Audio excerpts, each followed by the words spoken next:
Welcome to BizTech's Asia's hottest startup show. The agri-tech industry is a hot space in the tech investment space right now, especially with worries around food security around the world. Now, our guest for today is Nick Piggott. He's the co-CEO and co-founder of Nutrition Technologies. Nutrition Technologies manufactures and supplies sustainable insect proteins, oils, and frass to help feed the growing aquaculture, agriculture, and animal feed industries around the world. Now, to tell us more, welcome to the show, Nick. Hi, Brian. Thank you very much for having me. Pleasure to be here. Now, Nick, you've got such an interesting background. Give us a quick overview of Nick Piggott, especially your work around the UN, Oxfam, and of course in Sierra Leone. Okay. So I, after leaving university, spent time working in NGOs and international development for 6 to 7 years. And that's what took me to Sierra Leone in 2011. And while I was there, I worked for Oxfam and I did a consultancy project for the United Nations.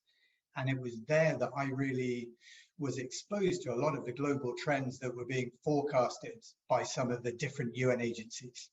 So I wasn't working for FAO, but FAO came out with a paper around then predicting that not only was the population forecast to increase, as I think everybody understands, to 2030, 2050, 9 billion people, we need to produce more food, but what the kind of layer of detail below that people don't really think about is how we're going to produce all the food for all the animals that we want to eat. So we know that if we want to increase the amount of chicken or fish or eggs that we consume, we then need to feed those animals and we need to produce the protein to feed those animals. And so that was really where my exposure to the problem that we're facing at the moment comes from, and why I kind of transitioned to set up Nutrition Technologies. Why did you end up starting up Nutrition Technologies? And this is, I think, primarily started out in Vietnam, if I'm correct. Correct. So Vietnam has a huge aquaculture production. And one of the challenges that we saw in Sierra Leone in particular is that as a country with a relatively large coastline and very rich marine resources, lots of other more developed nations were coming into Sierra Leonean waters, trawling all of the fish, and then taking them to other parts of the world to feed people and animals in other parts of the world. And the local impact that was having was that the Sierra Leoneans then had a reduced availability of protein, which led to stunted growth in children, it led to malnutrition, it led to a lot of endemic issues within that country. And so we saw the opportunity to farm insects to replace the fish meal in feed, primarily solving two problems. So it would reduce the stress on marine fish stocks in places like Sierra Leone, because we would be replacing the animal proteins at the point of use, which is in places like Southeast Asia, because the main application for fish meal is in aquaculture. So Tom and I targeted Vietnam because it is a country that has huge aquaculture production and therefore a huge demand for fish meal. And if we can solve the problem locally in Southeast Asia, we can then solve those two food security issues. Okay, then now take it then from 2015 with the R&D pilot with Nong Lam University in Vietnam to where you are today. How has that journey been, and walk us through some key points in that journey? So that was, it's quite a nicely segmented journey actually, and it goes with, as you said, national moves and regional moves. The R&D project at Nong Lam University, just outside Ho Chi Minh City, was essentially fundamental research. That at the point when we moved there to set the company up, I'd never seen a black soldier fly before. So it was really foundational research and foundational understanding to see, how do you breed them? How do you feed them? How much food do you give each larvae? Can you, do they grow over a week or a month? And so it took kind of the best part of 2 years for us to get that, decent level of understanding that we could then go to seed investors and say, we've got this concept, we've got this proposal, we know how it works, but we need a cash investment to be able to build stuff. And that seed investment that we secured in Vietnam enabled us to move over to Malaysia at the beginning of 2018 and set up a commercial pilot site. So that then moved from a team of 6 people to a team of 25 people, where we were then producing, rather than 100 kilos a week, we were producing kind of 5 to 10 tons per month, which was then just enough to start selling to feed manufacturers, to start exporting to Korea, to Japan, and really demonstrate that we can produce meaningful quantities of the product and people are willing to pay for it. So then in 2019, we went to even larger investors, some VCs in Singapore, with the commercial pilot site and the proof of concept that we had, and raised our Series A round of investment, which enabled us to move into the industrial facility where we're sitting now. And that's in Johor Bahru in Gelang Patah, am I correct? It is, yeah, absolutely. Just over the road from Singapore. Now, could you just as a 101, give the audience an insight into some of the advantages of high quality, affordable insect products, not only for, primarily obviously as feedstock for agriculture? Yeah, absolutely. So what we generally talk about when we talk about insect meal is in 2 parts. There's the 50% crude protein, which is very similar to a lot of the other animal-based proteins that you can introduce into different feed materials. So all chicken feed or fish feed or pet food or cattle feed will have an element of protein, carbohydrate, and oil. And what we offer is 50% crude protein content. But more than that, what insects are is a natural part of many animals' wild diets. So when the chickens, or birds in the wild, fish in the wild, pigs in the wild, animals in the wild, eat insects, they're getting a lot of micronutrients, and they're getting a lot of the nutrition that isn't usually formulated for in commercial feeds. And because insects in the wild tend to grow up in very kind of microbially rich environments, so rotting food on the ground, you see insect larvae growing inside it, and you think, that's disgusting. But actually what that means is that those insects are very resistant to bacteria, and they're very resistant to funguses. And what we found in our trials when applied in farmed animals is that resistance to bacteria and that resistance to funguses is then actually transferred to the animals that we feed it to. So if you feed chickens with some insect-based feeds, they're more resistant to disease than the chickens that weren't fed insect-based feeds. So not only is it nutritionally very powerful, but it's also a very, very effective health promoter, which means that you can also then use less antibiotics in the feed, and you generally have much cleaner, nicer, more natural meat produced from a very similar feed. Okay, so Nick, you've brought up a couple of issues there that I want to zoom in on. Sure. One is the nutritional benefits. Obviously, for many consumers now, they're really concerned about what goes into their stomachs. Really, the farm to fork movement has spread globally. So then understanding that a better quality of feed is going into what they're eating definitely is a comfort for a lot of people. But sure, does that come at significantly higher cost? It doesn't have to. It depends. I think it depends a bit on what kind of insects you're using and where you're sourcing those from. Okay, so what kind of insects do you use, for example? So we produce black soldier fly larvae, which is Hermetia illicens, which is very commonly farmed across insect manufacturers. They're native to the tropics. So one of the reasons that we selected black soldier fly larvae, and one of the reasons why we selected Vietnam and Malaysia, is because they are endemic in these countries, which means that over the course of millennia, they've developed to grow very effectively and very efficiently in tropical conditions. So they need bright sunlight, they need high humidity, they need warm temperatures in order to breed, in order to lay eggs, in order to grow quickly. And in Malaysia, we have the good fortune of having all of those things on a daily basis, which means that our cost of production, our energy consumption, and therefore our cost of production is much, much lower than it would be if we were trying to raise these tropical insects somewhere like Northern Europe or North America, where you need to recreate that same tropical environment inside a warehouse or inside a greenhouse, which requires a lot of lighting, it requires a lot of heating, it requires a lot of humidification, and with that, an energy burden, greenhouse gas production, higher costs. So black soldier fly is very much our insect of choice, and specifically in the tropics. Now, Nick, in the light of the whole discussion around food security and rising feedstock and animal feed product prices went through the roof earlier this year, where are you at in terms of large scale production of your products and services?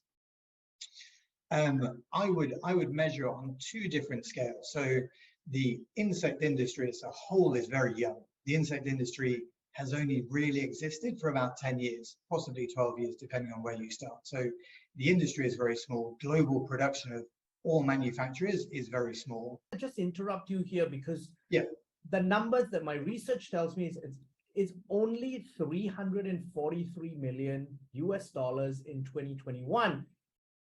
But it's growing at a very rapid rate of 26% and should reach 1.3 billion in 2027. So you're in the right space, definitely. Absolutely, we hope so. Yeah, so and that's absolutely right. The insect industry is growing so fast, and having been part of that movement for the last 7 years, we are amongst, I think, the 3 or 4 biggest producers in the world, based in Malaysia. But what that means in comparison to the global feed industry, where 300 million tons of soybean is produced every year, 6 million tons of fish meal is produced every year, even more corn than that is produced every year. So when you compare 1,000 tons or 10,000 tons of insect meal on a per annum basis, and you compare it to hundreds of millions of tons of soybean meal and corn, you know, it really is a drop in the ocean. But it is the first step. It's a start for an industry that has only existed, as I said, for 10 years. I think we're making very good progress. Tell us a little bit of where your key customers are from, because it seems like a country like Malaysia, where you are based, which imports most of its food, ironically, for such a fertile country, including most of its animal feed, that you would have a very fertile local market to sell the limited production that you have. Yes, so we do have a healthy portion of local customers. However, much of Malaysian livestock production focuses on dairy, and one of the way that the nutrition in insect meal is structured is it's not particularly effective for ruminants. So animals that have multiple stomachs, like cows and sheep and goats, insect meal isn't particularly, it's not bad for, it's just not particularly good value for, because of the way that digestive system works. So which animals does this work for generally for you? So this works very well for monogastric animals. So animals with a very simple digestive system, like chickens, like fish, like shrimps, like pigs, like cats and dogs. Moving ahead, in terms of R&D, so you started off with R&D in Vietnam. What are you doing in terms of R&D collaborations, in terms of expanding your product range and also use cases? So our R&D, the most exciting R&D collaboration we're working on at the moment is with the German company Evonik, who are the global leader in amino acids production. And so the project we're working on with them is to really understand the very fine detail of the nutritional requirements for the insects, because nobody has really studied that in much detail before. That's one kind of operational project that we're working on. In terms of product development, we work on 2 different strands. One is on the feed applications that we've talked about a lot. The other side actually is on the agricultural side, because when you farm any animal, you have the feed that you put into the system, and then you have the animal that you bring out of your system, but then you also have the manure. And so in a lot of industries, the manure is a real problem. We know that in Malaysia, chicken farms produce tens of hundreds of tons of manure and have to process it in some way to make it clean to dispose of. Actually, one of the fantastic things about insect production is that the manure, which in the insect industry is called frass, the frass is very, very nutritious for plant applications. And similar to the insect, it has very, very effective antimicrobial, antifungal properties. So we're doing a lot of work at the moment with our research partners on developing that side of those products to be much more targeted for Malaysia in particular, agricultural production, to address some of the fungal and microbial diseases that farmers here suffer from, so that we can address those with biological solutions rather than relying on pesticides and herbicides and chemical antifungal treatments. We're producing a very clean biological solution to a lot of those problems on the Malaysian doorstep. Now, Nick, it all sounds really exciting, and obviously you've been recognized that, you know, this is, you're in a hot space, and you've attracted investors. You've just raised $20 million US. Tell us about this fundraise and where the money is going to go into. So that's been, it's been a really exciting time for us, actually, that we've managed to onboard a couple of really exciting new investors, as well as follow-on investment from our existing shareholders. We're now invested by Sumitomo Corporation, the Japanese conglomerate, and by PTT, the Thai petrochemical company. And what that means is that we, as a company, have always had the ambition to expand regionally. So we hope within the next 5 to 7 years to have a presence in Vietnam, Philippines, Malaysia, Indonesia, Thailand. Partnering with a company like PTT then makes market entry into Thailand much more accessible. So that has been a big step forward for us. The other, one of the exciting uses of funds is going into a lot of that R&D project that I just mentioned, in terms of developing the insect frass from being quite a bulk raw material, because we produce so much of it, and actually doing a lot of product development, a lot of production and construction to do that downstream processing, and then getting those 2 new frass products onto the Malaysian market. Now, Nick, where do you think you are at in terms of the nutrition technologies journey? Is this something where, from on the onset, it looks like a company that's ready to be bought out by a large company because there's a lot of opportunities in a high growth industry? Or is it something that you're looking to an IPO further down the track? What are your plans for the company? I think we are still very early on in the journey. So when Tom and I originally talked about the company and what our ambitions were and what our vision was for the company, we had a network of 100 factories spread across the world. We had a whole portfolio of products specifically for pets, specifically for aquaculture, specifically for all different kinds of species. And we are currently still at the very beginning of that journey. We have currently one manufacturing facility in Malaysia. We have a portfolio of 3 products that next year will grow to 5 products. So there is still a huge amount of opportunity for us to develop.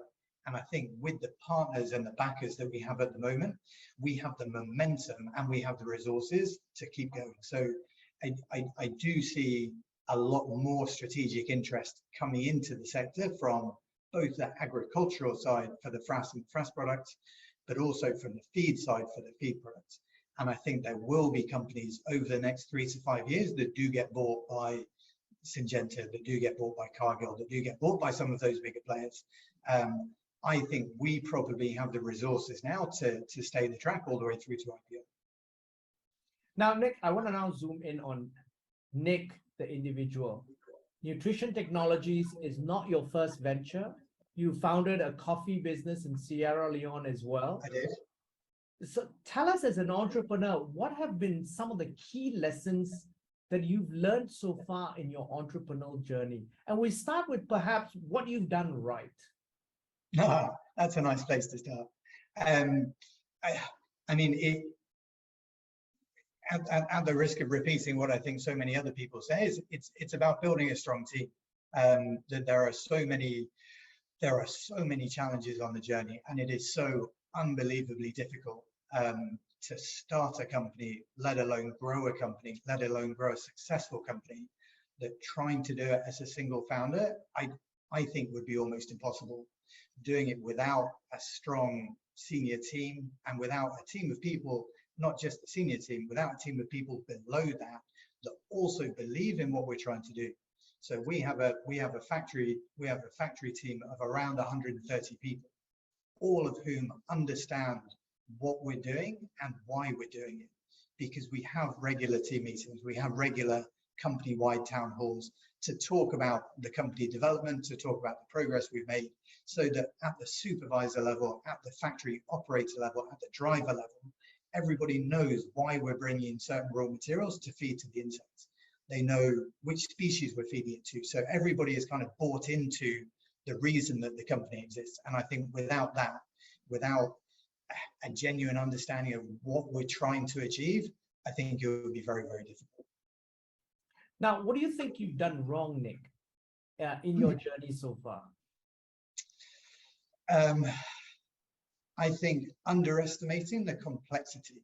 I think it's very easy to sit down with a grand vision and map out the timeline of what you want to do, when you want to raise the funds, how many people you want to hire, who you're going to sell all your product to, without really understanding how complex growing a company from the very beginning is.